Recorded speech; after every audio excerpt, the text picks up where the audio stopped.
So yes, we are back after a very quick sip of water. Second problem भी काफ़ी scale. It is okay. So this problem, take your time to read the problem. I will count to five.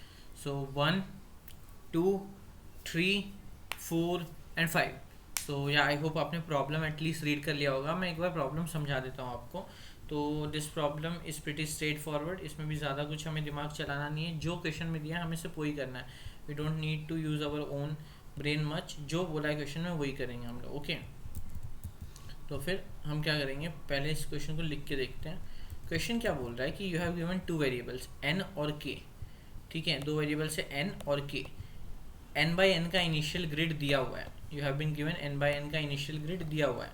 आपको क्या करना है, उसको के by के grids में तोड़ना है.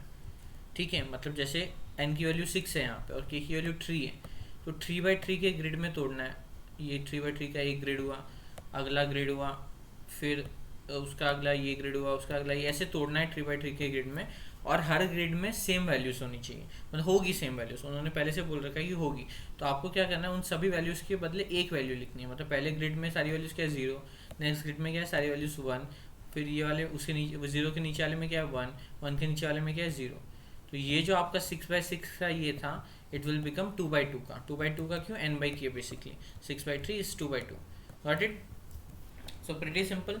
अब इसमें करेंगे क्या, करेक्ट. अब क्वेश्चन ये आएगा कि एग्जैक्टली करना क्या है इसमें. तो सी अभी मैंने बोला कि हम लोग को पता है कि इसमें के बाई के ग्रिड में सारे वैल्यू सेम ही रहने वाले. तो क्या मैं सिर्फ पहला वैल्यू ले सकता हूँ, करेक्ट, क्योंकि सेम ही रहने वाले. तो मैंने ले लिया 0.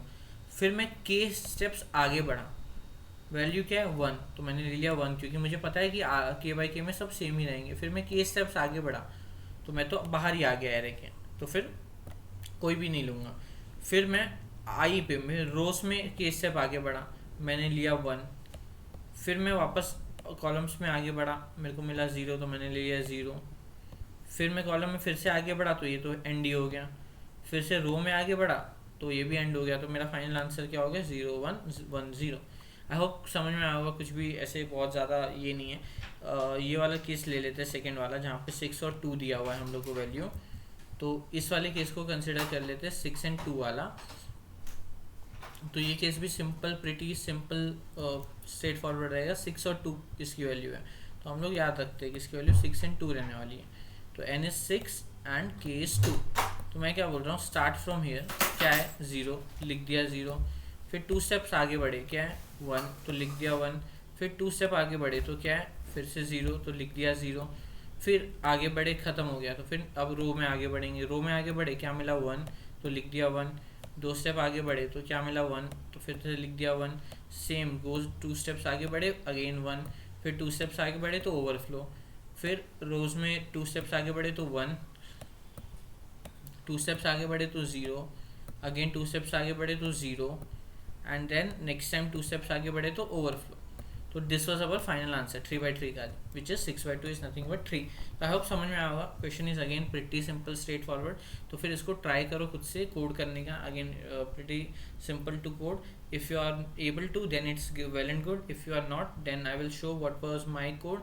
सिंस अभी भी सिस्टम टेस्टिंग चली रही है, तो we can not submit the code anyways. And code बहुत सिंपल है, तो उसमें ऐसा कुछ कॉम्प्लेक्स भी नहीं है कि उसको कोड करके दिखाने की ज़रूरत पड़े. So we will just go through the submission. And या इफ़ यू थिंक कि ऐसे सिंपल प्रॉब्लम्स को भी कोड करना चाहिए जिसका कोड सिंपल है, मतलब जिसमें कुछ भी ऐसे कॉम्प्लेक्स चीज़ें नहीं है, then I will be doing that. You can put in the comments that yes it might be simple for me, but it is as you are a beginner, आपको ये कोड लिखने में भी इशू आ रहा है. सो फिर ऐसे केसेस में I will also write the code for such problems as well. But for now I am just showing you the solution what I have implemented. Very simple. मैंने वेक्टर ऑफ स्ट्रिंग लेके, मतलब सारे strings को input ले लिया. And जैसा मैंने कहा कि रोज में 0 से n तक जाना है, बट हर बार k का जंप लेना है इंस्टेड ऑफ 1. सिमिलरली कॉलम में 0 से n तक जाना है और k का जंप लेना है. तो इसको प्रिंट करते हैं क्या, सो दिस बिकेम, जब तक मैं एक कॉलम में हूँ तब तक वो एक कॉलम में प्रिंट हो रहा था, और उसके बाद मैंने एंडल प्रिंट करके नेक्स्ट लाइन में शिफ्ट कर दिया. So basically I printed like this, कि जब तक मैं एक कॉलम में था तो मैं एक कॉलम में ऐड कर रहा था, उसके बाद जब मैंने जंप किया तो मैंने एक बार एंडल प्रिंट कर दिया ताकि वो नेक्स्ट लाइन में प्रिंट हो रहा हो. So I guess this was pretty simple and straightforward. So again, submission link is in the description, so you can go and check the submission over there. इसी में मेरा CP का template भी है, you can pick that as well. So yeah, this was about the second problem. Now let's move to the third problem. Thank you.